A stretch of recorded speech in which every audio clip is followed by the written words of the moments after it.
கனடாவில் இந்த மாதம் முதல் புதிய குடிவரவு மற்றும் விசா விதிகள் நடைமுறைக்கு வந்துள்ளதாக அறிவிக்கப்பட்டுள்ளது. இது கனடாவில் படிக்க, வேலை செய்ய அல்லது நிரந்தர குடியுரிமை பெற திட்டமிடும் ஆயிரக்கணக்கான வெளிநாட்டு மாணவர்களையும் பணியாளர்களையும் நேரடியாக பாதிக்க உள்ளது. குடிவரவு ஆலோசகர்களுக்கான புதிய ஒழுங்குமுறைகள் ஜூலை 15 முதல் அமுலுக்கு வருகின்றன. உரிமம் பெற்ற ஆலோசகர்கள் முறையற்ற செயல்களில் ஈடுபட்டால் அவர்கள் மீது ஒழுங்கு நடவடிக்கை எடுக்கப்படும்.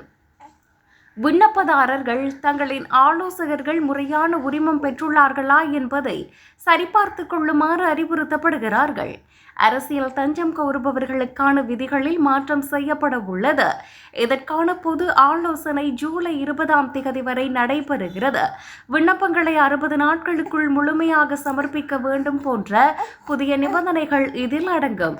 சர்வதேச மாணவர்கள் தங்கள் கல்வி நிறுவனத்தை மாற்றும்போது புதிய கல்வி அனுமதி மற்றும் மாகாண உறுதிப்படுத்தல் கடிதத்தை பெறுவது அவசியம்.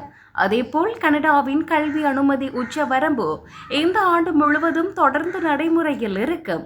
ஒன்டாரியோ மாகாணம் தனது நியமன திட்டத்தை மாற்றி அமைத்துள்ளது. புதிய பணிப்படை முன்னுரிமை பிரிவு தற்போது செயல்பாட்டில் உள்ளது.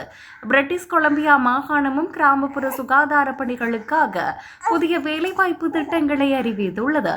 கியூபெக் மாகாணத்தில் திறமையான தொழிலாளர் பிரிவின் கீழ் உள்ளவர்களின் வாழ்க்கை துணைவர்கள் திறந்த வேலை அனுமதி பெற புதிய தற்காலிக அனுமதி வழங்கப்பட்டுள்ளது. கனடா செல்ல திட்டமிடுபவர்கள் இந்த புதிய மாற்றங்களை கவனித்து அதற்கு ஏற்ப விண்ணப்பங்களை தயாரிப்பது அவசியமாகும்.